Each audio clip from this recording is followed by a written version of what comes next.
Hey, everybody, and welcome back to the Men Over Mountain Project.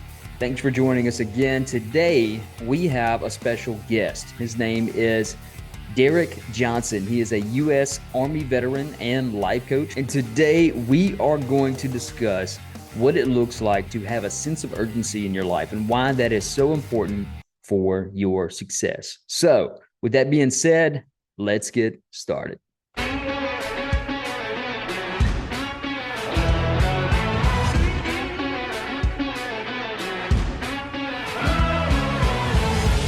Welcome to the Men Over Mountain Project. I'm your host, Dalton Yeatman, and here we band together to overcome life's most complicated mountains.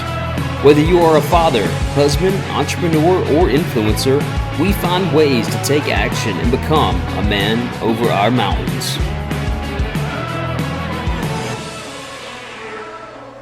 Hey, man. Welcome to the podcast. I'm glad to have you on today. It's been too long, honestly. We finally figured out how to get face-to-face a little better. Where do you live now again? Is it Panama? Yeah, we live in Panama City, Panama. We moved here from Tampa, Florida. Just wanted to try it out for a year. My girlfriend and I always wanted to live out of America for a bit. Not that we're running away from anything, just wanted that experience. And we figured Panama is a good place. Wasn't too far. She can get back and see family. Same thing with me. So been a pretty good experience just to be away, not know anyone, and just really dive into our craft. Absolutely. Kind of a reset and kind of a restart, kind of give you some clarity and some things like that, I'm sure, especially from that perspective I see behind you. One heck of a view. Appreciate it, man. But yeah, man. So tell us a little bit about yourself. What's some more of your background and what led you to the wanting to work with, business owners and men with confidence and, life coaching, personal training, all of those different things. Kind of what led up to that? So I would say what naturally led me up to it was originally sports. So growing up, loved basketball, loved track and field, and also did Taekwondo. So just that camaraderie, and naturally, I feel like the gift, everybody has a gift, but I just felt like my quote unquote gift was being the team leader. So group project at school, I was always the quiet kid, but I wasn't afraid to speak in front of people. And then also just being the quiet kid, I always observed. So a lot of family trauma, growing up around alcoholics and wild stuff. I was the quiet kid that I would just view the room. And I feel like those experiences were used to my advantage. So seeing a lot of things, not that it happened to me, but just around me, I naturally was able to communicate and connect with people on a deeper level. And then from there, it spilled over to sports, to teams, to everything else. And then I got pulled towards helping people with their health and their fitness. And then the older I got, I obviously taking business online. I was like, I got to figure this business thing out and marketing. And then after a while, started doing courses, certification, and so forth. And I got drawn to it. I was like, well, if I need to figure this out for me, why can't I teach this to somebody else in terms of marketing? So marketing was never like an original goal to have a marketing agency, but it was all in terms of my own path of leadership to coaching people and then learning how to market myself. And I was like, wait a minute, I could also help other businesses do this, get leads, get sales, and so forth. So then basically started those two businesses. One is fitness and life coaching. The other is strictly marketing. But I would say originally it was sports. And then also my time in the U.S. Army, had a decade in the Army. So just those experiences and just life happening for you and like being pulled towards that path. So before then, when I was little, I was like FBI or NBA and all this stuff. And like, not that anything's wrong with that, but the more life experience I got, the more I was pulled another path. Right. Like got 8 teams, like, all right, Army, ROTC in high school, ROTC in college, did my time. And then I knew I wasn't going to do 20 plus. And then I knew my fulfillment was helping people. Guarantee you can relate. 6 a.m. texts. Hey, man, I woke up feeling happy. I haven't been happy in the morning in years. Or, man, I'll fit in this suit. Or female client. Wow, I'm not depressed today. Or I just realized I didn't take my antidepressants for 2 weeks. And clients texting you all these different things. Or I went on my first date in 10 years and I had the balls to show up, she or he, like all these different experiences would just give me a rush. And I was like, this is what I'm supposed to do. It's like, I just wasn't fulfilled in the Army. Loved it, hated it, love hate relationship, Yeah, for but you sure. get great experiences. And the best part about it is camaraderie. So being able to connect with people all around the world is just one of the best feelings. And even like being out here, I'll be at the gym early morning and you can just tell who's an American. And we give each other that head nod. I'm like, yeah, he looks like a Marine. He looks like Navy. He Yeah. looks like a country boy that's just out here, probably bought some land, has a farm out here. But just that camaraderie, just connecting with people is just a great feeling. So yeah, man, it wasn't really a goal to take training full time. My plan was just to do it in the Army and in college.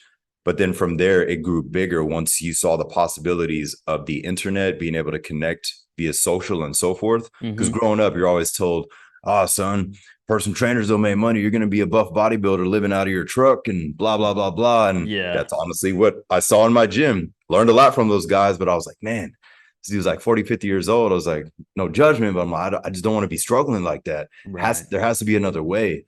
So when I learned about the online business route, heard a lot of talk from family and friends and all, but I just knew that it would work because the power of social media, like getting Hmm. that message from somebody in London, like, hey man, I saw your video. Even if the video has 10 likes, I saw your video. I really needed that. A Yeah. couple months ago, I was suicidal or just lost my wife, just lost my job. And it's a one-on-one conversation with just strangers. That's right. And then you just pull to it. You're like, the likes and comments don't matter. It's like those one-on-one conversations that nobody will see, that gives you that rush because Makes it worth when it. I was in those times, if somebody reached out, it affected me. So being that person, that light or that beacon for someone else, and just a rush and a great feeling.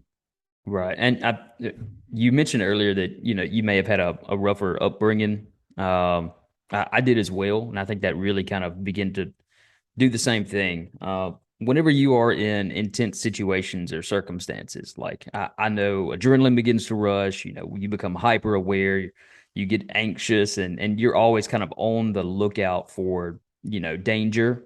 You know what I mean? Yeah. And I think that for myself made me very hyper aware of my surroundings and the people around me and kind of increase that emotional intelligence because you had to be able to read some body language and figure out, what Oh somebody's yeah. intent was and things like that. And so that really began to spill over into, okay, if I can see people from an outside of the box standpoint and, I can see, okay, here are a few areas where, you might could polish up or refine and make some changes that are going to bring some benefit to your life.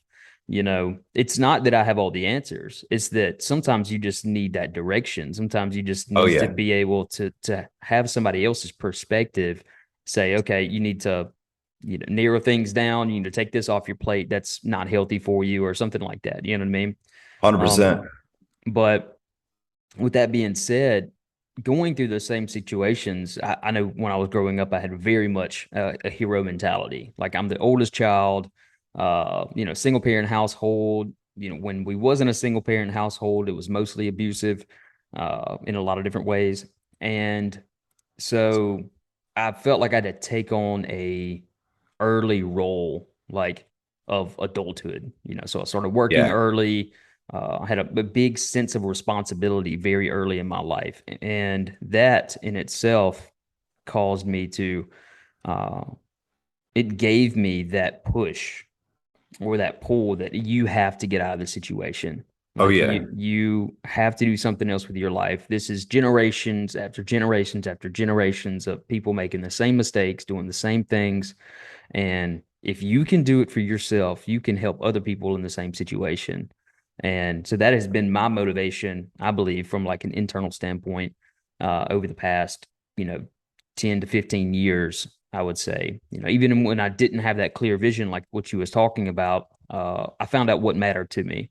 And Yeah. so when someone would have an issue, people used to see me as a know-it-all, but it wasn't that I was a know-it-all, it's that I actually Yeah. cared about what you're going through. I see that you're struggling with it, and I just want to give, if I don't give advice, or if I don't give my perspective, then,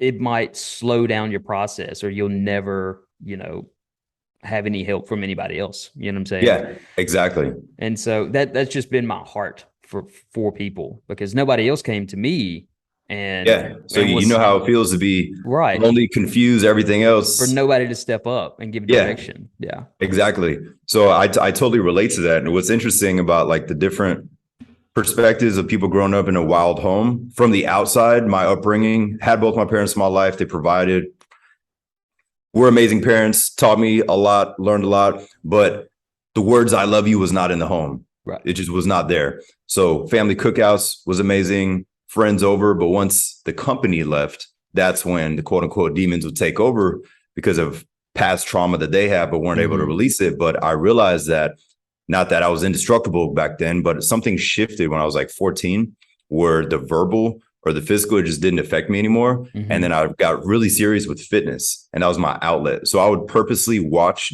dark stuff, learning about people's other hardships. So like, prime example, Eminem, Linkin Park, 50 Cent, like these artists and their music relating to, but I would learn their life. And it was more than music, where I was like, all right, well, my mom has never overdosed my arm, so it could be worse because that happened with him, and then this guy, and then this. It's like, well, I had this and this, and I would always envision like, all right, somebody has it worse, so I wouldn't complain. And I made a promise to myself to never complain about that stuff, and I was like, flip it into action, and I would just use it as fuel. And like going into 15 and 16, my buddies are like, man, are you on some sauce? Are you on that juice? And I was like, nah, man, I'm just, there's a lot going on that y'all don't know, and I wouldn't say it, but I would let it out in the gym. So I would just read Bruce Lee stuff, Arnold's bodybuilding encyclopedia, learn everything. And I was like, I'm going to turn myself into a machine and then help others, but also use it to guide people and feel calmer. Where it was interesting, like the storm would erupt at home or in life, or even if it was my mistake, we all mess up. But when the storm was going, I thrive in the storm. Under pressure. Yeah. And it's like I calmed down, and it's interesting. But thinking back to it, I'm like, I used to do that when I was 12, not even realizing what I was doing. I was like, I'm not going to scream. I'm not going to cry. I'm not going to run.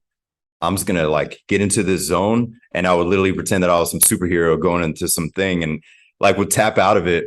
And it was always interesting to see why I related to those wild stories. But at the end of the day, those are the people that I connected with the most, because they wouldn't necessarily act holier than thou or above anyone, because I truly believe that people who honestly haven't been in dark times, they can sometimes come off as unconnectable with, or like not close to people, or not caring, because they just don't understand. It's like lack of perspective and lack of experience, where I almost feel bad. Not that I want bad things for people, but I almost feel bad that they've not seen anything, because if they're past the age of 21 and then finally see real things happen in life, you don't know what their reaction is going to be. Because if nothing happened until 21 or after 21, then it's really hard. Like one of my best friends, I always told him, I was like, dude, you need to like go start doing harder stuff.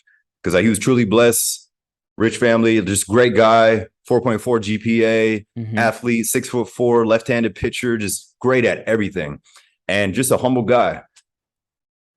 And I was just telling him, I was like, dude, life is going to kick you in the balls, man. I was like, I love you as a friend, but you got to start doing some hard stuff, because your life has been too easy. I'm like, you outwork everyone, but I just feel something's going to happen. And then like personal things happen. He was like, dude, you were right. I wasn't ready. And I was like, I didn't want you to have home trauma, but I just wanted you to prepare. And then he started doing a lot of harder stuff personally. And it was interesting to see how his life took another path, and now he's more in control, and nobody can say, oh, you come from this family or from that generation. It's like, no, he built his own thing. So it was very interesting to see. So like people that haven't necessarily been through those traumas or dark times, but if they can still endure tough situations they put themselves in, or learn what their friends have actually been through, and then try to grow from there. Because sometimes wisdom comes from just learning from somebody else's mistakes or somebody else's failures. But I've always loved perspective hopping. So like your perspective, my perspective, the God perspective.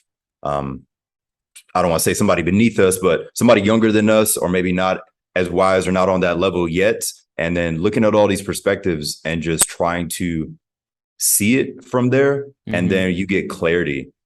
One of my favorite things to do in terms of perspective is also the younger version of ourselves. I know there's mainly men that listen to this, but if they can look back on the younger version of themselves to their current self, and the current self at future self, and future self to current self, sounds confusing at first, but when you're able to tap into that, everything becomes so clear. And it's not that you have the clear path to success, but it makes sense. You're like, excuse my language, but holy shit, this is why I act this way, because when I was 12, my dad did this. And then in a relationship, I'm like erupting for no reason, or in this, I'm like, oh, I can't. And then being able to identify that without actually going to a therapist, not saying that's bad, but when people can start to do this themselves and just calm their mind, like put the devices down and literally perspective hop, and with the intent of just looking at things clearly. It doesn't necessarily have to make full sense at first, but they'll start to really feel and see why things shifted. And like you mentioned with the family generations, like where was that shift? My great great grandpa had X amount of acres. And then the next generation like sold and destroyed the acres and just like messed it up. And then there's another shift. And then the next generation comes and it kind of goes up. Yeah. And the next generation kind of pisses on the past generation's thing. It's like, why is this roller coaster happening? Absolutely. And I think it definitely does come from that sense of urgency, and, you know, just to kind of bring it back. But, you know, there's that quote that says, strong men create good times create soft men create hard times. And talking about it from like a generational standpoint, right? So at some point we owned, my family owned like 9,000 acres or something like that here in Mississippi. Nice. And then we went from 9,000 acres to 1 acre. And the majority of those acres, my grandfather had built homes on, right? And then my grandfather, he fought in Vietnam, and, you know, he come back, he was an alcoholic, you know, and kind of carried that through the, you know, generationally. And my great grandfather gave my grandfather $1 and 1 acre, because that was the minimum you could give inheritance wise, right? Okay. Sold everything else. So we went from having all of that property to, you know, which would have been potential, would have been great for real estate, would have been great for the community, all of those other things, to 1 acre and $1. And then there wasn't very much work ethic or sense of urgency. And I believe it was because within that generation, there was a comfort level that everybody got used to, being naive even of, you know, hard times coming, or the fact that they such a contentment in poverty that there was no need to, you know, try to pursue anything else. And sometimes it's just because you don't really have a sense of purpose either. If you don't have a sense of purpose or direction or anything like that, you're not going to have a sense of urgency. You're not going to have a big work ethic because you don't have a reason why you need to. Exactly. But just for my family, that sense of urgency became reinstilled whenever I entered the picture, because I got to the point to where I kind of had enough. You know, I have a wife and I've got 4 kids now, and, you know, I've got humble beginnings. But like you said, looking back at our, you know, younger selves, you can always kind of connect the dots looking back, but it's hard to connect the dots looking forward. Yeah. So I've got a process that I like to go through, and that is pray. And then after you pray, you plan. After you plan, you pursue. After you pursue, you prosper. After you prosper, you praise. And so you get that sense of gratitude. You get that sense of requesting, you know, a sense of wisdom and direction, you know, but all of that has to fall into place. You will not be successful if you are missing one of those options. If you don't plan, you know what I'm saying? Yeah. You're not going to have a clear direction or roadmap for where you're going. If you don't pursue, you're not going to accomplish the plan, right? Oh, yeah. And then if you're not grateful, you'll lose it all, because pride always comes before the fall. 100%. Yeah. Boom. You need a bomb drop right there. Was that Bradley? Oh, I had one somewhere. So in terms of urgency, definitely just to start off with urgency and like a daily routine, I've just always been an early riser because I love the silence of early mornings. And also it stemmed naturally as a kid. So when the violence or the verbal stuff was happening at night, they would fall asleep around 11 or midnight, and I'd stay up till then. So I had peace and quiet, then I could relax, and then I'd be up at like 4 or 5. And then I wanted to be up before them just so the quietness, and then I would leave. And I was like, I had this 4 or 5 hour window of just calmness and quietness. So I'd either sleep or just meditate and pray and just take advantage of that. And it just always stemmed naturally. And in the military and just like with sports, early morning workouts, all that, and just that calmness before anybody else started. But that right there, if people can start to slowly get up earlier, not that there has to be a specific time, and it's all dependent on their workflow, if they work graveyard, swing shift, or so forth. But if they can start to get up earlier and just take action in the morning with something productive, it doesn't even necessarily have to be a workout. If they have a dog, they can walk the dog. After that, they can visualize, plan, pray, just anything that's productive to get them right. And it sounds so basic, but people make success in everything so difficult because they're like, oh, you need this degree, you need this certification, you need this, you need that. But then you see somebody that's just super consistent and long term, they start crushing the competition just because they're consistent. It's like they don't have every degree, they don't have every certification. But if you look at their day to day and their sense of urgency, it's much higher than most people because most people just get comfortable. They make their first 50K. They're like, oh, great. 70, whatever that amount is, it's just enough for them to get comfortable. And then the first comes around and they start hustling like crazy. And then they slow down again. So they only hustle hard that last week of the month. But if they can keep that urgency, if they're like, if I can make this much money or opportunities within 7 days, what could I do in a whole month or 3 months and so forth, the whole quarter with that sense of urgency, and not so much in terms of 24/7 grind and motivational Instagram memes and all that, but just in terms of urgency as in people depend on me. That's something I always say out loud to myself is people depend on me. I don't necessarily have kids yet, but working with people, I'm like, if I'm not in a good headspace and my client is going through depression, when she or he talks to me, I have to be in the right flow because energy is real. And I could be that uplifting beat or just give them a clear vision or just be a lending ear. You know how it is. Sometimes people just need to let things off their chest to somebody that is not in their friend circle or maybe is not a therapist or is not at their church or in their community because they don't feel comfortable talking maybe about personal things. So being that lending ear. But at the end of the day, just that sense of urgency is just thinking about life and literally what you want and having that strong why. Because the reason people don't have urgency is because they don't think about their why. Naturally, as humans, we're selfish. Why me? Why this? I don't want to get up. I'm hungry. I this, me, me, me, me, me. We naturally all do it in our head, even if we don't verbalize it out loud.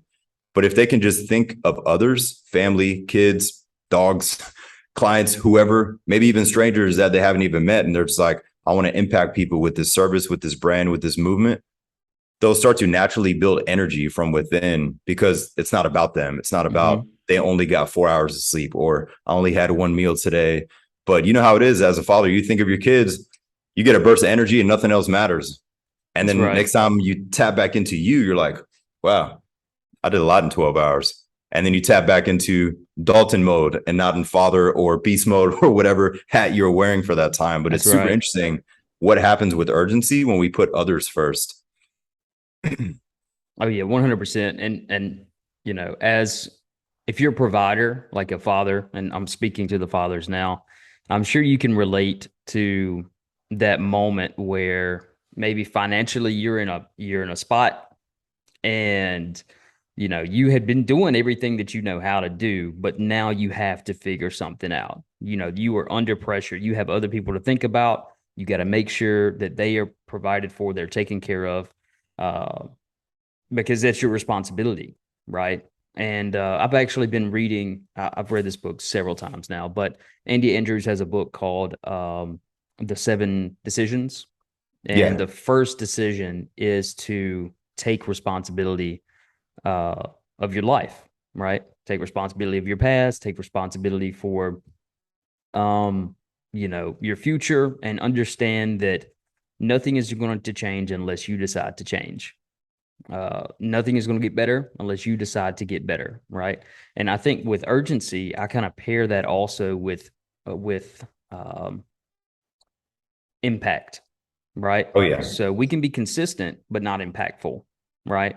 So we can get up every morning and sit on the couch and scroll through TikTok, or you know, you're actually getting up, you're creating momentum, you're being consistent, but you have yet to add impact and urgency to that.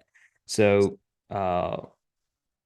you don't have a direction, you don't have a desire to grow, right? So my recommendation would be that if you started waking up early in the morning, have a assignment in terms of like progress. So that assignment could be walk your dog, because you're going to grow in that area of, just kind of getting in the right headspace, having that time to actually think without technology involved or something like that, right? It doesn't have to be so aggressive like a cold shower or Yeah. something like that. But you also need progression. Okay. Your impact needs to increase, because if your desire is to continue to grow and to continue to get better, your prior pains are going to become your new PRs, right? So they're going to be your new personal records, and you are going to, get comfortable again. And so you have to keep pushing the envelope. And that's how growth and, strengthening yourself mentally, emotionally, spiritually, physically, even financially, you know, works. You have to have consistency, you have to have impact, and or a sense of urgency, and you have to have progression.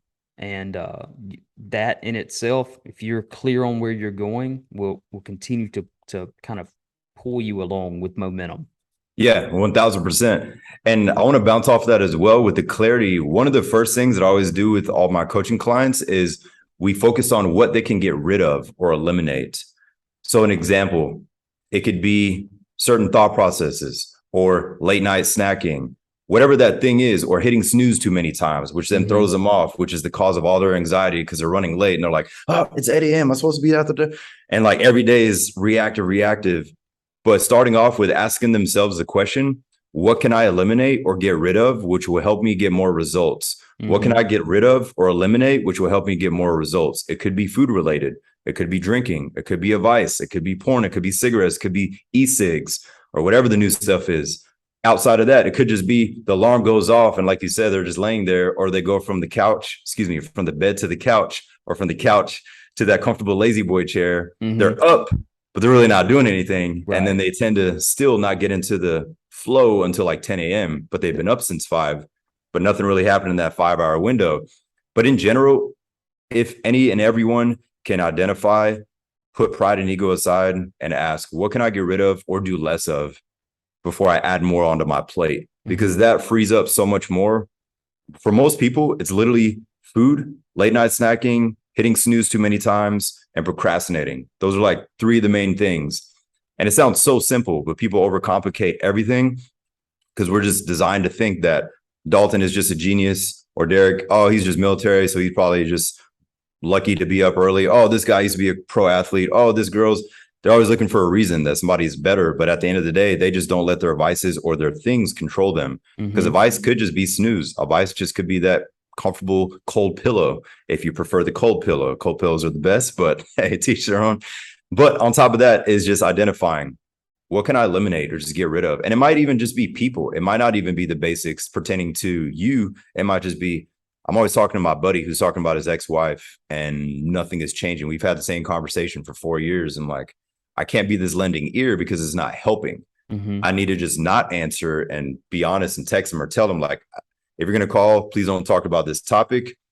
If he needs 6 months to not talk to me, cool. He's going to figure it out, because after 6 months, he's going to come around. Man, I really appreciate you being honest. Nobody else really said that. Sometimes tough love is the best love, but at the Yep. end of the day, it's like, eliminate that. And I'm not saying cut off all your friends, so hopefully nobody misconstrues the words, but in general, we can eliminate the things that just aren't serving us anymore. It's that simple to then free us up to have more clarity and then go on our path and actually feel that umph again, because we're not Mm-hmm. getting weighed down by just the basic things. Because most people, they have 2 or 3 things that if they just do less, they'll have more energy, more focus. But it's really hard when all these minor things are keeping them distracted or messing with their flow and their sleep.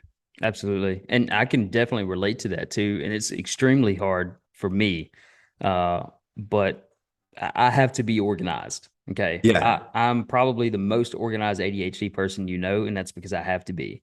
Like I lack no creativity because my brain is always going and Yeah. I'm always thinking about stuff. I've always got to check myself and be like, is this productive? Why, if I drive by a gas pump and it looks different in my head, I'm trying to reverse engineer that gas pump. I'm like, how do they get that to work, type of thing. And then Yeah. so I will sit there and I will ponder on that. It has nothing to do with nothing, right? Yeah. But my mind can do that. And I've got to check myself in conversations too, because I can run off on tangents and things like that, right? So we all have those things that kind of build up. And uh, whenever you take those things off of your plate, it's important to write them down because you don't even know that it's taking up space in your head until you write everything down. Once you write it down, then Oh you yeah. can say, okay, that is not important. This is not important. That is not important. Now you've got a list of things that you can start attacking that become your assignments, that become your passions or whatever. You can actually dedicate your time and energy to those things instead of allowing so much stuff living in your head rent free. And one thing that I like to have my clients do is look forward, right, at their identity as the 10.0 version of themselves, right? Yeah. Because 2.0 is 9 times out of 10 still not going to be the person you want to be. Yeah. So Exactly. 10.0 version of yourself and write down all those things, so like, how does, uh, we'll say Jared. We'll say Jared. It's a false name. But anyway, how does Jared get up in the morning, right? How does Jared apply himself at work? How is Jared making an impact in other people's lives? What are some habits that Jared has, 10.0 version of Jared has? What does that look like to you? The perfect version of yourself, what does that look like to you? Right? Now, let's come back to who we are right now, right? Whenever you're faced with those thoughts, those ideas, those, procrastination, those excuses, all of those reasons why, ask yourself this question: is that the 10.0 version of myself? Right? You're creating Oh yeah. a sense of urgency in yourself to become that person that you want to become because you have a clear image of who you want to become. And if that doesn't line up with who you are right now, then it gives you a hard yes or no about if you should pursue these certain things, right? Exactly. And just to get back on urgency for a second, I was talking about how it's hard for me to uh stay focused, right? Yeah. Or keep that sense of urgency. So I keep a whiteboard in the house and I put it in the middle of the house, like in the foyer of my house, that because I've got to walk past there all the time. If I put it somewhere like my office where I might not go in that many times a day, I make sure to put it in a high traffic location. And then I write down the things that I've got to get done for that day, kind of like my power list. Yeah. And I'll come back to it. If I got distracted by something, I'm like, oh yeah, I need to get back on task on that and get that taken care of, mark that off, and keep moving forward. And if you do that every single day, you'll find that you are getting so much more done in less amount of time than you would if you just said, okay, that can wait until later, right? I'm going to Yeah. relax. I'm going to watch Netflix for a little while. Get it done on the front end. That way you can enjoy it on the back end, right? And I Yeah. ask myself at the end of the day, and I posted something about this recently. I'm sure not very many people liked it, but uh, I won't allow myself to go to bed unless I feel like I earned that sleep, right? Yeah, exactly. When you flip that perspective, it's such a game changer to earn that thing.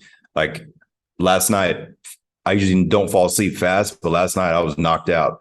Long day, calls, a lot of stuff going on, but everything was good. So I'm like, Mm-hmm. all right, we're just about to watch a movie. And I was like, hey, babe, can we just go to sleep? Like, I don't even want to watch anything. And then today, I feel refreshed, feel amazing. And same Yeah. thing. It's like clockwork, just feeling good. And then our Sundays, we have certain amount of hours that we dedicate where it's non-negotiable, where we do whatever we want to do, go out, go on a date, whatever.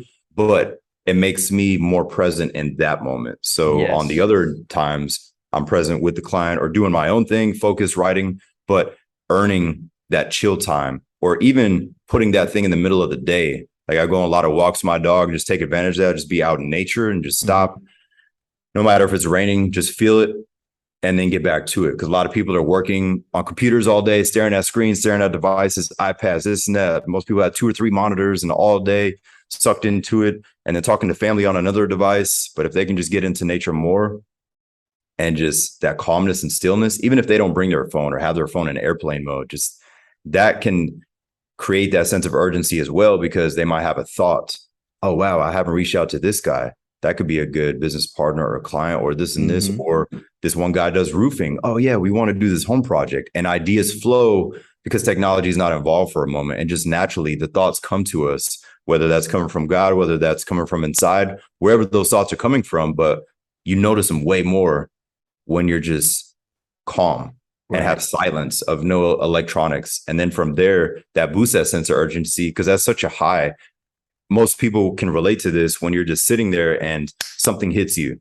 Like God is telling you this, you see a sign or a loved one that passed away. They're like, hey, or you're walking and you see a billboard that relates to your goal. It says, hey, do it now or something. Some people might be like, oh, that means nothing. But others, that might change their whole life because of that one thing that they saw out in public or pop up in their inbox, where they're just open to it. And when they're open to it, those things start popping up. Signs, symbols, reminders. Hey, you're on the right path. You're doing a good job. And then they get that rush. And then naturally, sense of urgency goes higher just because of the calmness. More calm they are, more quiet times they have, the sense of urgency is higher just because everything's clear. But when everything is clouded, work, bills, just paid this, just did that, and everything feels like it's bogging them down, it's hard to even see clear or to even be urgent, because they're just trying to urgently swim out of the crap that they feel that they're in. But if they can just get a moment to put all devices away, even if they have to tell friends or family, like, hey, on Thursday from 4 to 5, I just need a good solid hour for myself. I'm going to ride down to the water. I'm going to turn my phone off, but I'm letting you guys know within that hour. And for some people, that might be like, well, what if there's a family emergency? We have our phone on 24/7 most of the time, and it's very rare that there's an emergency in that moment. But if you can get that good solid hour to yourself, even if it's only one day a week, and just sit outdoors and just see what happens, whether you're praying, whether you're meditating, whether you just have your feet, your literal toes in the grass, and just sit there and close your eyes, and whatever you're into, if you're a meditation, visualization, or prayer, but just being there. And a lot of people, they're scared to do that because their own thoughts or like their own regrets or insecurities, doing this. Exactly. Yeah. Or they bottle in so many emotions, especially as men, that if you just go out there, you might yell, you might cry, you might start sprinting. I used to do that growing up in the panhandle of Florida. If I felt a lot in my chest, I would drive down to this private area that was past the condos, and I would just sprint for no reason, like 4 or 5 a.m. And then I'd scream, I'd cry, let out every emotion. And then I'd just start laughing. And I'm like, if anybody was out here recording me, I'd think I lost my shit. But from there, I'd walk back to my car and I would just feel so at peace. And then on the drive home, I could literally feel like I'm getting chills and everything, because I can picture those moments. I'd drive home and I just felt like that calmness of God in my answers of being like, hey, that you had to release that. Now you can show up better for others. And then ideas come, and it's just like, wow, everything's like coming crystal clear. And that sense of urgency doesn't have to feel like the grind. So one thing I used to do, I would always push. And I truly believe that there's two types of motivation. Yes, you can push, but you can also be pulled. You can be pulled by God or the higher power that you believe in, or a purpose or a mission or family or the family name or generations to the future. But if you can have a good balance of the push, eventually the pull will be pulling you the whole way, where you don't really have to push yourself, because push is like your default setting. Like you and I, we don't have to wake up and all right, it's grind time and all that. We don't have to get too hype about it because we've done it for so long. But that pull is even stronger, where you're thinking about your kids, you're thinking about your clients, you're thinking about the pictures that you see on social media of them celebrating Christmas or in the new truck for their birthday, like all these things that nobody else would see, but that gives us a rush. And it all stemmed from us getting up and having a sense of urgency. And we're like, wow, I haven't seen him or her smile in months. And I see these holiday pictures. So that's something that gives me that sense of urgency. Is one of my favorite things about the holidays is, yes, I love seeing family or girlfriend's family and all them, everybody's happy, but I'm actually even more excited and fulfilled when I scroll and I see my clients, even past ones, and I see their growth in all areas. I'm like, oh, they're in a new house, or he finally took his kids to Disney, or he finally has 2 days off, or little things like that, where you know who they were beforehand and you did it together as a team, but all and everything tied to the sense of urgency. And it's just amazing to see how just people coming together and boosting that and having total control. Well, I think that's the difference between thriving and surviving. right? Oh yeah. And so, we talk about this sense of urgency, and a lot of times it can come from a place of fear and a place of, survival, right? You get Yeah. stuck under pressure. You need to come up with a solution. You need to be able to troubleshoot, think on your feet, get creative, and do what's necessary to succeed and overcome, right? But then there is the perspective of thriving, like he was talking about, having that hour for yourself, right? That is just as important and just as urgent of a time for your health and for your mental state, for your spiritual state, all of those different things, right? Even for your physical, because you actually had a physical change whenever you went out and you poured all of that out, right? Your Oh yeah. cortisol was extremely high, your adrenaline Yeah. was really high. You needed to release all of that because whenever your hormones are even high, that causes a different mindset as well. And once you pour all that out, you dump all of that cortisol. You start getting full of those endorphins and everything from running. You get that serotonin release. You're more clear in a place of uh, calmness than Oh you are yes. in a place of survival, or because you have those survival responses: fight, flight, freeze, and there's another one that they just came up with out of the blue. I can't remember what that one is. Okay. But I didn't know that there was another one. I probably heard about there's a lot of new things popping up, yeah, yeah, yeah. pronouns and all kind of stuff. I know new definitions, new vocabularies. Oh yeah, Anyway, exactly. um, but yeah, so there are different responses, and I would even encourage people to think about when they're under pressure how they respond, Oh yeah. because if you freeze, you're having a physiological response, but there's a reason you're freezing, right? Um, and not to degrade anybody at all, but if from like an animal standpoint, right? If you are in a situation where you do freeze and uh you don't know what to do, maybe like you said, we haven't been kind of through those fires before, we don't know how to respond, it's not something we've ever had to deal with before, so we freeze, right? Yeah. um most most weak people are going to be very fearful about everything, right? It's easy for them to be afraid of certain things, right? And that's why it's important that we put ourselves through uncomfortable situations. But if you are afraid of everything, then it's only natural for your survival standpoint to not pursue risky situations, right? Yeah. Because in yourself that you're not prepared for it. You're kind of maybe mentally weaker or emotionally weaker than some other people, right? So it's natural. It is natural, but it's not necessary, right? Yeah. You can begin to implement things in yourself. Like me and you shared a client at one point where he kind of bounced back and forth between us both. But one of his things was that he wanted more confidence, right? He Yeah. wanted to become more confident. But the only real good way to become more confident is to put yourself into uncomfortable situations where Yeah. you learn that you're actually capable of doing these things. Which, by the way, he's been messaging me the past month. I haven't been training him or anything like that, but he's been Yeah. messaging me for the past month with his workout accomplishments and his progress and everything all on his own.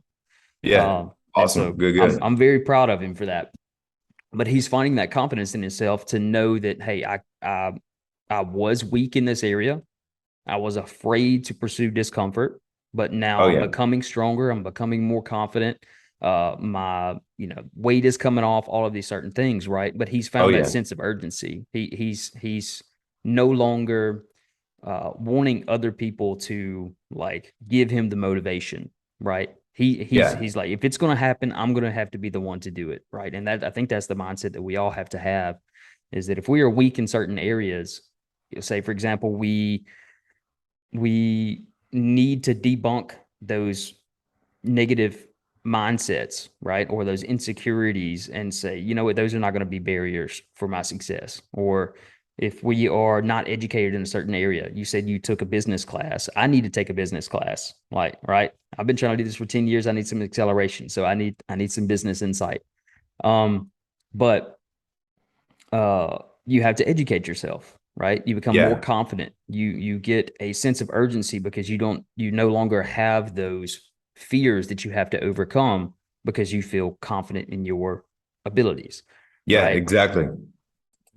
And I think it's where coaches kind of come into play too. Sometimes it's because they have tools and they have like perspective and can help you roadmap how to get to where you're trying to go, right? Yeah, But 1000%. it still ultimately comes down to if you're going to put the effort in and if it matters enough to you to stay consistent, to be impactful, and to stay focused on what you're doing. Yeah, exactly. And I think another thing that also can help, especially men, is become the man you always needed. Become the man you always needed. So even if you did have a great father, we can always focus on becoming even better. But Mm-hmm. in general, it's like that perspective right there can give you that spark or that umph or that motivation or that fire, light that fire inside you where it's like, all right, he did great in this, but he dropped the ball in this. No Mm-hmm. judgment, but I know I can do better. He did great on this, or past version or current version of me dropped the ball here. I need to do that better. So who would I depend on, or would I even listen to me? That's one thing that I think people, you mentioned earlier, somebody can get up and then they might feel like they're productive, but they actually didn't do anything. They didn't do Mm-hmm. anything productive or with purpose, where they almost convince themselves and trick themselves into, oh, I did this, or they'll write everything and they didn't take the action. But Yeah. they're like, oh, yeah, I had this and this, and I had such a busy day, but nothing was actually productive. They were just like running errands and all over the place. But if you had to write down what progress they made, there's little to none, Mm-hmm. but they're always so busy. No But on the return of flip, investment. yeah, exactly.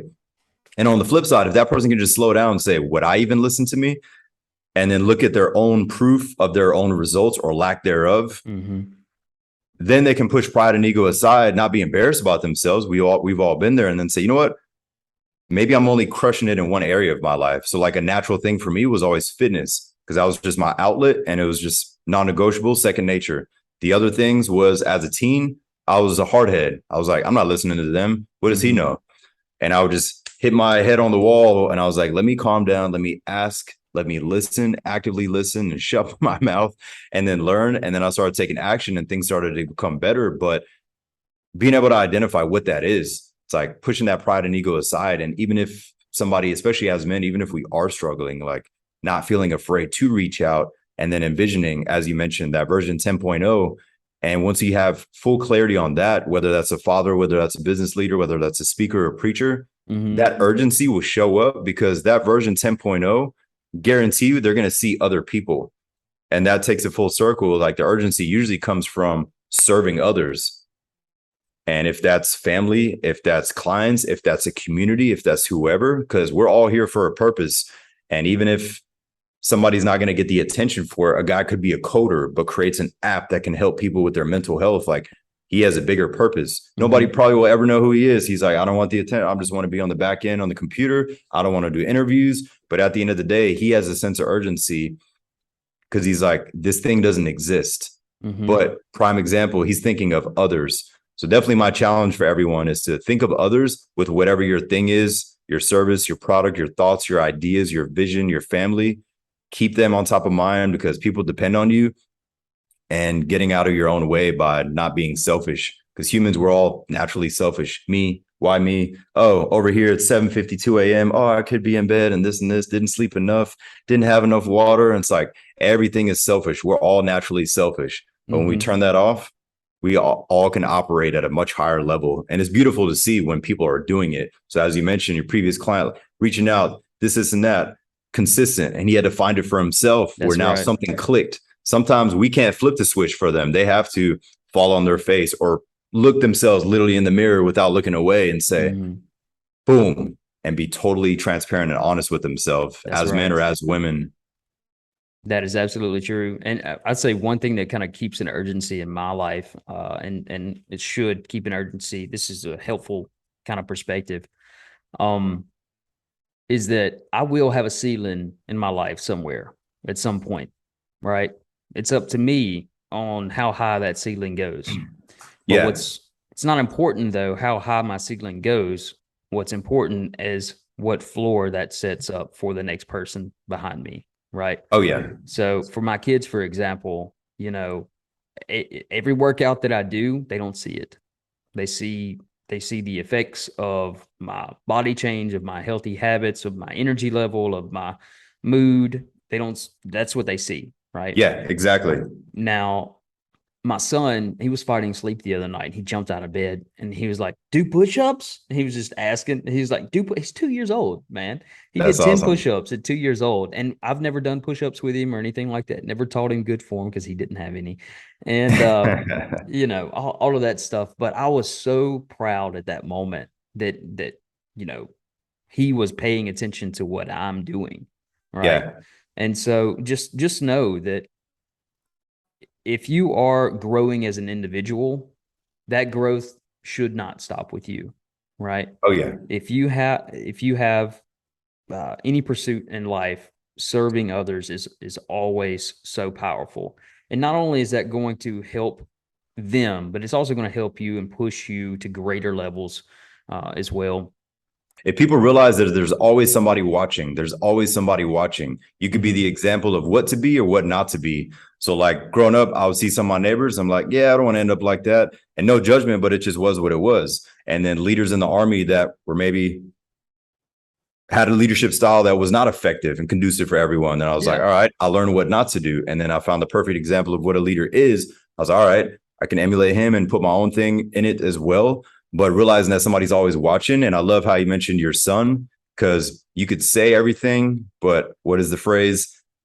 They'll do as we do, but not as we say. Because if they see you doing something, they see you eating the chips all the time, they're going to want to do the same thing. They see you working out. But on top of that, if you don't have kids, the little kid down the street sees you going on walks or jogs, or your neighbor or your coworker or your friend that you haven't talked to in a while. Somebody's watching on the internet, in public, or wherever. And when you're vibrating high and you're in control of you and you have a sense of urgency, people can feel that. There's a different presence. You walk into a room and it has nothing to do with looks, size, or anything. That's right. Somebody walks in, people turn, they don't even say a word, and it's like they're on it.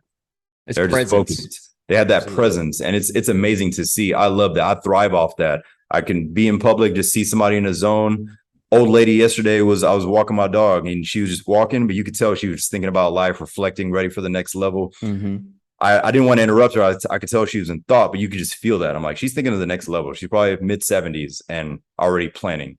She's probably about to travel next week. Next week, she's probably going to Paris or wherever and just like living life. And just that oomph. I love seeing that. And everybody's capable of that, because if they can shift the energy in the room, they can impact them without saying a word. Because on the flip side, we've all been around someone who lowers the energy in the room. Or prime example, you're at the gas station about to pay for something. Somebody's standing behind you and their energy is off. You start looking behind you like, the heck's going on? And they didn't say a word, but their energy is just so toxic. Right. Maybe we've been that person. Maybe you as a listener, maybe you're that person right now. But the good news is that can be shifted and flipped, because you can impact those around you. But raising that sense of urgency, number one, I definitely would put others first. People depend on you. Figure out who those people are. They might be complete strangers, because that thing, that idea, that service, that product, whatever you're passionate about, may not be in existence yet, but you're going to impact people with it. And somebody's always watching. They're either seeing an example, a walking contradiction, or what they don't want to be. That's right. And I know you want the first one. Yeah, everybody should, for sure. I mean, we can be thermostats or we can be thermometers, right? Oh, yeah. And everywhere we go, we can set the temperature, set the mood, set the intensity of everybody around us. I mean, you walk down the street, you smile at somebody, they probably hadn't smiled in 2 months, but they smile back, and it's genuine. And that might in itself be the catalyst they needed, just to kind of have a little bit of a better day, kind of put their head in a different space and know, hey, there's people out there who, they're not flaunting that they're in good moods or anything like that. They were just being nice and all of that stuff. Right. And then some people, I've been to Washington and New York and all of that. And you smile at them and they flip you off. And I'm like, okay, never mind. Yeah. Totally different. Totally different being in some areas. And my favorite thing about conversations like these is people always learn. What you do works. What I do works. They try what you mentioned that could work, but giving people those perspectives and just learning from different people is the best thing because we've all learned from people. The only reason we are who we are, That's right. learn from somebody else. All knowledge is coming from a higher source, being dropped down the line. That's And we're right. just trying to spread it because it didn't come from me. It didn't come from you. Right. It came from elsewhere. See, when I was growing up, I never really had anybody to look up to. Never really had, a father figure of any type to kind of instill any of the wisdom or anything like that. That I would say that I'm trying to help other people with. Yeah. And I always have a problem, you know, calling myself wise or anything like that. I would just say that I have perspectives. Yeah. That's about it. I can see from outside of the box a lot of times and prayerfully be able to point people in the right direction. So, Exactly. um, So when it comes to urgency, what is someone, or a feeling that makes Dalton super urgent? What are those things? What are three main things that makes Dalton urgent that just gives him that fire? yeah, there's two things specifically. Outside of family, right? Because we kind of already touched on that. But there's two things specifically. One is failure. That gives me a sense of urgency. So I've been doing this for 10 years and I'm just now getting some really solid clarity on where I want to go, who I'm supposed to reach, and what that's supposed to look like, right? So I'm the most patient person in the world, which can be to my detriment because, you know, it's caused me to not be able to accelerate uh, my business forward, right? So I'm very Yeah. hard on myself. So whenever I do fail, I always adjust. So when I played ball, my coach would always say, he's bigger than you, but make an adjustment. You know what I mean? I used to be a linebacker. I'm short for a linebacker, but I was thick. I was strong. I was fast. Yeah. And I had a big heart. If you weren't going to get past me, unless I was wrapped around your legs, at least. You know what I mean? Yeah. But anyway, with that being said, like failure. So being able to actually take that assessment, every now and then and say, okay, am I actually moving to the direction that I need to go? No. Okay. If not, what do I need to do? And then I get another game plan and then I stick to it and I rock on until I see if that works or not. Right. Yeah. And so failure definitely puts me in a state of survival, right? It gets my adrenaline going.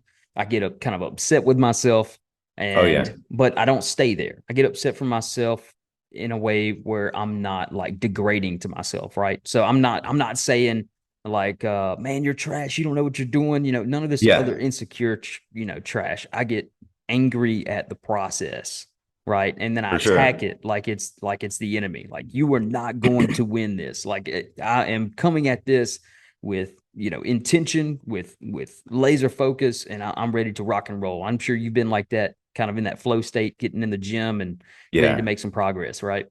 And then the second is my vision forward. I have a crystal clear vision. So like every day I'm reminded of this little garage gym that I have here that doubles as my podcast studio. It is a small version of what will come in the future, right? Oh yeah. It's like a foresight of the facility that I will have in the future. I know what color tiles are going to be on the floor. I know I've drawn out the blueprint of the facility. I've got the logo placed at the right spot. I've got like what the qualities are of the receptionist that I want to have there, the kind of energy Yeah. I want them to have with the clients as they walk in, all of these different things, right? I'm crystal clear on my end game. And it's even bigger than that. The full vision is even bigger than that. That's attainable. Yeah. I've got an unattainable vision as well that I feel like it would take more than one lifetime to accomplish. Right.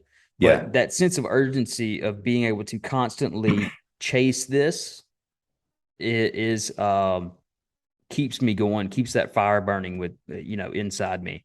And to know that I might not achieve that sets me on fire even more because I'm like, I'm not taking no for an answer, right? Yeah. This is every generation that comes after me is going to either start off better or pick up the torch where I left it. You know what I mean? Exactly. 100%.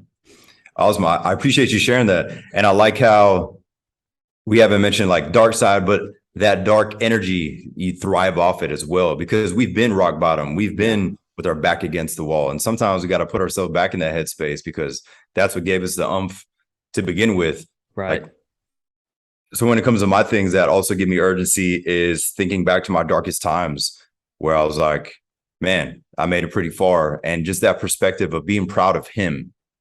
In that moment, I knew even back then it was all temporary. I don't know where it came from, but I just had that self-trust and that confidence that I had the power. Someone was protecting and watching over me. So I was like, there's no fear. Let me take the armor off and just run at it. Like, no fear at all. But that sense of urgency. And also on top of that, I know how it feels to not feel connected or relate to anyone, or nobody feeling misunderstood or not heard or not seen or anything. So knowing that the movement that I'm aiming to create can give people that hope, where they see one video, hear one audio clip or something, we're like, man, I relate to that. And then something happens with him, even if we never have a conversation or message, and then he takes off, and just that ripple effect. I think of everything as a ripple effect. We're either putting a positive ripple out there. You help one client, it helps their kids, it helps their coworkers, it helps the lady they see at CVS later. But maybe before you had that conversation, he would have flicked that lady off, like, hurry up, I got places to be. And that toxic energy, he ruined her day. Now she's pissed off the next customer. So in reverse is, if we can be that positive ripple effect for others, that gives me a rush. Because we've all been on the receiving end of it. You're in Publix, Winn-Dixie, whatever grocery stores in your area, and you're in there. You might be in a bad mood or down, and a lady is like, hey, what kind of pasta would you choose? And you're like, huh? Yeah, this one. Oh yeah, I used to make my grandbaby that. And like, have a 5-minute conversation. You feel calm. You give her a hug. You walk out. You're like, wow, didn't even realize I needed that. And I don't even know how she approached me. I was walking here pissed off at the world, and she just asked me about pasta, and I'm like, I need to get my energy right. So using that example, if you've been in one of those, being that for somebody else, because like you mentioned earlier, the smile, they probably haven't been smiled at or actually smiled in months or years. And then just seeing that, and those moments right there just gives me chills on the receiving end, on the giving end. But those interactions are needed now more than ever, where everybody's so separated and fearful of everything. When people just come together and they realize life is not as hard as it is, when you have camaraderie, and it just feels good. That's right. We're hope dealers, man. Oh yeah, 100%. And that's why we've gotten to where we are and where we're going, is because even though we are in those dark times, we still are holding on to hope, right? Yeah. So you can take that dark energy. What else are you going to do with it, right? Are you just going to, you can sit in it, it can destruct you, or, you can use it as constructive criticism and find hope, the silver lining, and say, you know what, I'm going to search for the light at the end of the tunnel. I'm going to keep pursuing. And we can be that for the other people, right? We get out into the world and we start affecting people one person at a time. Like you said, even if we don't even know that they are watching, or that, you're making an impact or whatever, sometimes the insights on Instagram or Facebook or any of your analytics, that does not tell you the impact that you're having. Right. Not at all. I had a random person I didn't even know followed me reach out the other day, and he was like, man, hey, I listened to your reels in the gym. I'm like, it's like a 7-second reel. Like, how are you listening? He's like, I just put it on repeat. And I was like, oh, okay. And he said, man, I worked out harder, all of this stuff, it put me in the right mind space. And I was like, hey, that is awesome. Just those things like that is kind of a gift for us. It's a blessing for us, because it keeps rekindling that hope and that fire within us to keep moving forward, to keep trying to affect people in the same way and even greater levels. Exactly.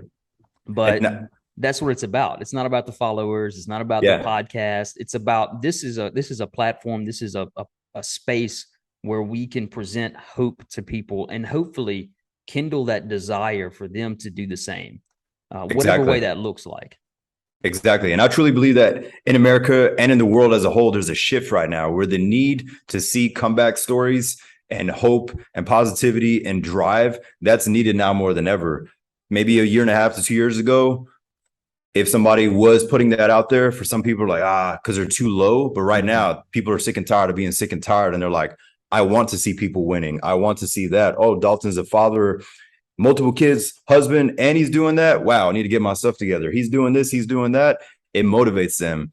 And we feel that when we see others, we're like, how's this guy juggling all this and still has time, and then cuts his phone off and has family time, where you're like, all right, I need to step my game up. And just seeing examples of what's possible in others, that right there just gets me hyped, because I can see that shift where people are looking for ways out. They're like, we're not being stuck here anymore. And being that being that light for somebody else, because somebody's been it for you. But that's just what it's all about. Even just saying that just boosts my sense of urgency, where I'm like, I need to add more to my agenda today so we can reach more people.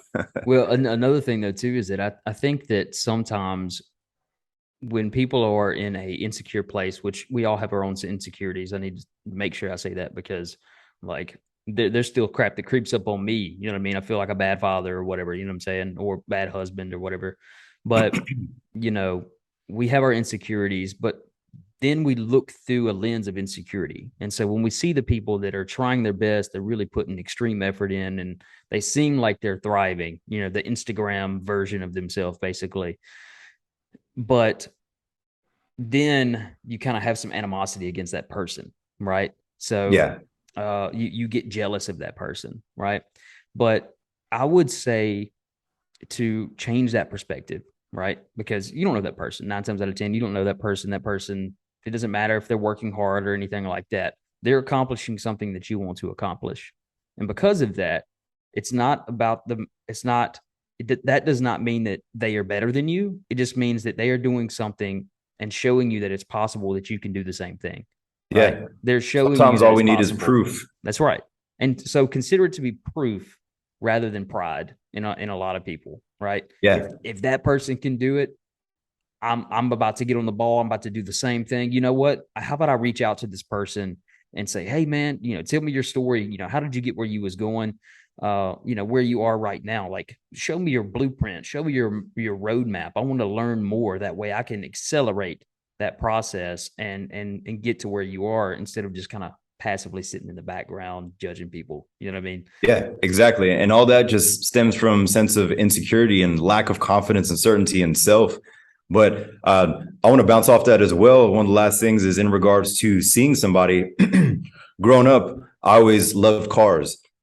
So I remember, prime example, I saw my first Lamborghini in person. My mother, she's German, so we went down to Miami for her to get her citizenship. She took the test, and then while she was taking the test, my dad and I were riding around, and I saw my first Lamborghini in person. And at first, people around us were like, oh, look at this douchebag, and they're just saying whatever. And in my head, I'm like, I was excited. Well, everybody else was like, and this gentleman gets out. He's in a suit. And I was like, how are you doing today, sir? He's like, man, it's a great day. About to have some meetings. And he's like, you like that? I was like, yes, sir. I've never seen one of those. And he's like, get in it. And I get in, I sit in it, and I had this adrenaline rush. And he was like, don't listen to anybody else. Have a great day. And that's all he said. And I left. And I was like, that was my introduction, because you hear people, whether it's Lambo, whether it's house, whatever it is, but those material things, they just assume that this person is going to be a prick or act above people. But some of the most successful people that I've met, they're the hardest workers, the most humble. Not even just that, but they're actually help more people than anyone. And what's interesting, the person that talks really bad about the people, they're really not positively impacting anyone. And they're not having an impact, which is sad to think about, but their ripple effect is the negative one. And the other guy, yes, maybe person number one might be a prick and person number two is not, but at the end of the day, they still achieved what that thing is, whatever that thing is. But in general, I just love that memory, because when I think back on it, I'm like, this gentleman was nice, but the 10 people that were around me were just like, and I'm like, you guys are bringing my energy down. This guy brought my energy up. And it was like, don't listen. And I'm like, that's exactly why he evolved and did not listen to the sheep mentality or the herd. But yeah, it was just super interesting perspective, because I think that in terms of success of seeing proof, I'm one of those. I have to see proof where I can see this guy can be a father. This guy can be this guy can have a Lambo and still be humble, where people like take it the wrong way and think, oh, you should not show things, because at the end of the day, material things might be the only thing somebody has. Because if somebody doesn't have family or doesn't hear I love you from people around them, where they're like, that drive was seeing that thing or that home, excuse me, or seeing that video of somebody accomplishing something. If they just see proof, then that can give them that fire inside them. And whether they get to that level and still want that or not, that was that original thing that lit the flame within them. So you can be that proof for somebody else. But I just want to share that story. And the grind becomes their uh their life, or their work becomes their life. That's what they take pride in. That's what they enjoy. That's what brings them fulfillment, because exactly, they don't have that horizontal effect on their sphere of influence, right? They don't have anybody else around them, so they're just like, hey, I'm just going to do me. I'm gonna stop eating Cheetos on the couch and just go get me a Cheeto colored Lambo. You know what I'm saying? But I wanted to mention something though too, man, because I think it's important that we remind ourselves of these things. But that gentleman who had the Lambo said, hey, just got out of some meetings, or I got some meetings or something today. Man, yesterday afternoon, he was like, hey, I just got out of some meetings. Sorry it took me so long or whatever, when I sent those titles and stuff. But I was just hearing that, just kind of being able to look back and say, hey, you're now the guy getting out of meetings and, living in Panama, and you're super humble. You know what I'm saying? Like every conversation we have, we're just two guys talking, you know what I'm saying? But just to realize how far you have come from that one little simple moment in your life. You know what I mean? That man in the Lambo was like a smile to somebody on the street. Yeah, exactly. Yeah, it definitely lit a fire in me, and I appreciate that, man. And I'm also proud that you still juggle everything as a father and all that. Like my baby is just a pit bull. We adopted her, and even she sometimes gets on my nerves. So I just imagine some of my friends and other people I know that have businesses, people, and even more, where that motivates me, where I'm like, we're juggling as well, but seeing somebody else that makes it happen and still provides, but also makes quality time. I respect that because it's not seen as much, because like, how the state of America currently is, but seeing like all these facades, or, oh, we can only get this far, and like everything, there's a ceiling, but seeing people that are doing it all and living proof, and they're continuously elevating and bringing others with them. That's what drives me as well. And just seeing that, and just seeing, going back to the ripple effect. Well, I want to say this their hand, helping them up. Yeah, I have kids, but any man can be a father. Oh, right? Yeah. So like as coaches, what we're initially doing is we are coming along somebody and being super present in their life to be able to help them and to guide them and to give them perspective and direction, and kind of that, non-emotional sometimes, like information that they need to have, right? Oh yeah.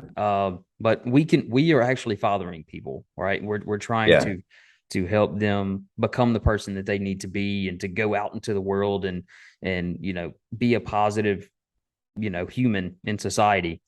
Exactly. But I would say, as a father, and speaking to fathers as well, is that your presence is important, right?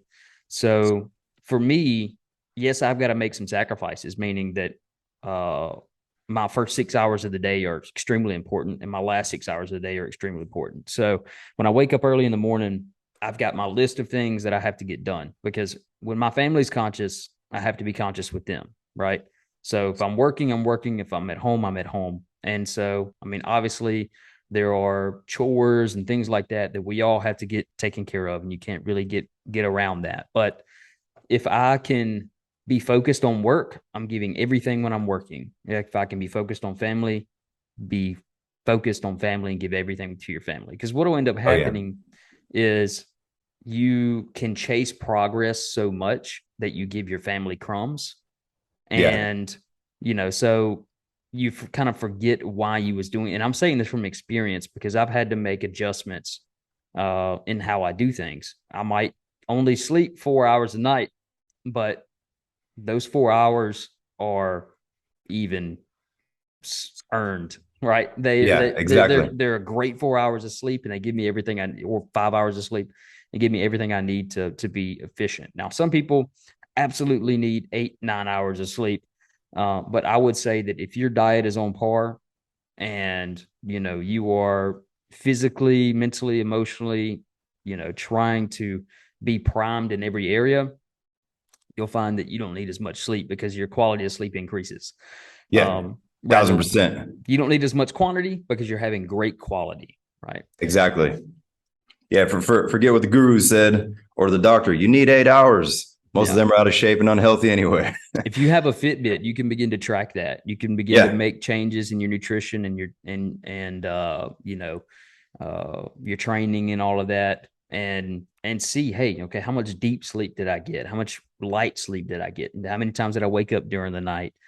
Stuff like that. And then you can begin to research different ways on how to, you know, uh, get better quality sleep, because if you're not recovered, you're not going to be efficient the next day. yeah, And exactly. And another interesting thing on humans are adaptive machines. So mm-hmm, environment, somebody could live in Colorado up in the mountains. They adapt. I'm from Florida. As a kid, I lived in Germany. So went from the cold to the heat and just adapting to the environment. Also in terms of sleep. And with military, we adapt, and athletes as well. People assume we're like machines, but it's our default setting where we're mm-hmm, not actually like forcing ourselves to be this. But just want to share that and remind people that like the human mind and the human body is an adaptive machine. So the more that you construct it, whether it's a training modality, getting up earlier, working longer, maybe mm-hmm. your creative flow is from 10 p.m. to midnight, or maybe it's from 6 a.m. to 8 a.m., wherever that flow is. But finding those things, shifting it, and then they eventually surprise themselves. We're like, wow, I actually feel better sleeping less and doing more, or XYZ. But that right there, once people adapt and actually test, a lot of trial and error. Mm-hmm. But once you find that thing, rinse and repeat and keep it simple. Right. And you can integrate a lot together. So Yeah.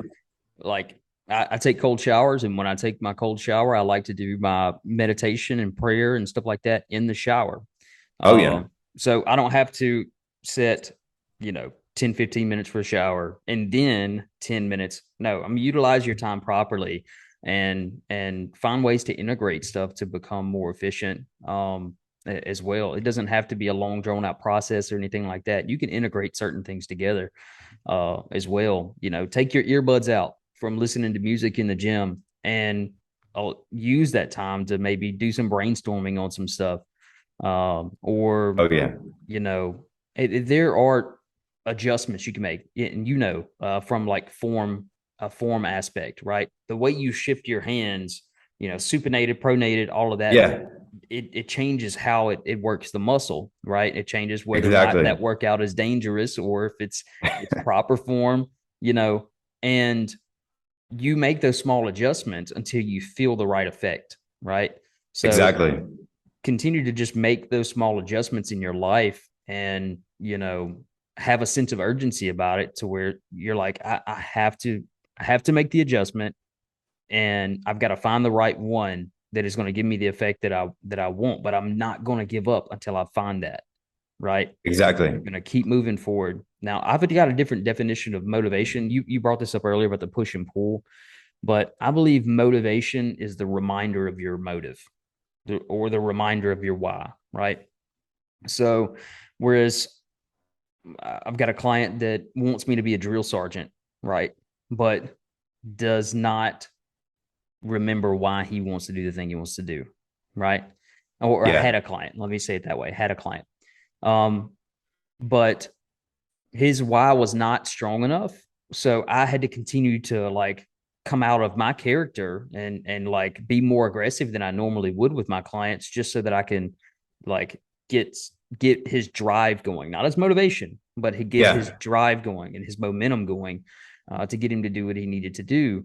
But whenever you know why you want to do something, motivation is just remembering Yeah. why it's important, remembering why, if you do not pursue this, if you fail, what is it going to affect in your life? Is it going to affect your family? Is it going to affect, the generation to come? You know what I mean? Like, people are depending on you, whether you know who they are or not. You are being depended on. Um, and me personally, I don't want to leave a legacy where people say good things about me, but didn't take any value away from what I had to offer, right? Because Yeah. people are going to stand at your casket one day and say he was a nice person, all of that. But will you have people that stand there and carry the same characteristics that you carry the same like passion to serve people? You know what I mean? Like the ripple effect, does it stop with you, or is it going to continue on into the people that whose lives you have affected?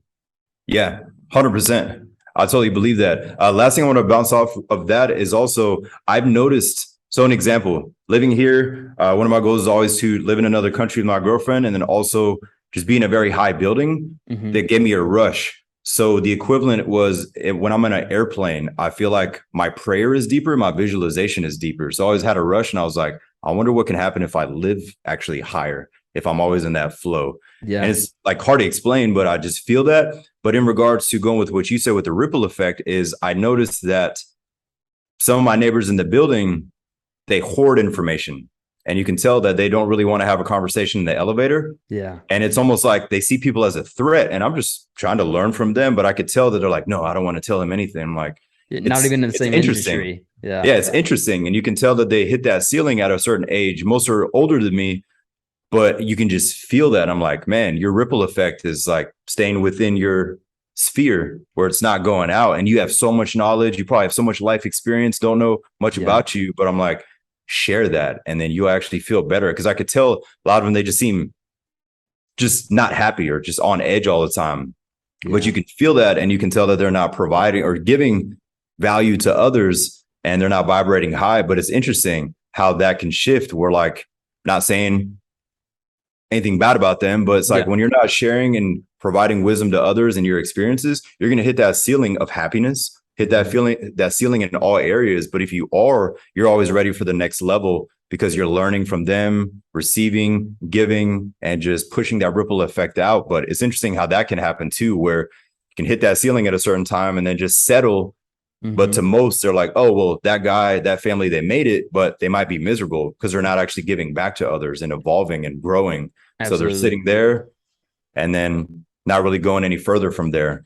Purpose is a renewable resource, but success is not. So, like, your purpose can continue to grow and grow and grow without success, but success cannot grow and grow and grow without purpose. Right. Oh, yeah. And so these people, like you said, they may not have that strong of a purpose or the reason why they're successful. They just want to be comfortable. And so you can succeed to a place of comfort, right? And be happy there. Oh, I won't even say happy, but be content there. But that doesn't mean you're happy, right? Because you can have the Lambo, but at the end of the day, it's just a car. You can have, a penthouse, or you can have a yacht, or you can own an island. I don't care, but at the end of the day, how is that affecting you? Because you can't be in all places at one time. You know what I mean? And how is that affecting everyone around you? You know what I mean? Exactly. But 100%, man.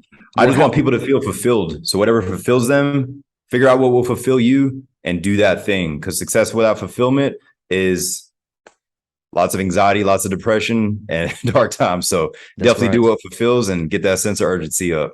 Well, how can people reach out to you, man? How can they find you on social media and all of that good stuff? So the main way is on Instagram at Fit with Derek 2, the number 2. The original one, had issues with that one in the past, so went on too many rants. But Fit with Derek 2, easiest way to find me.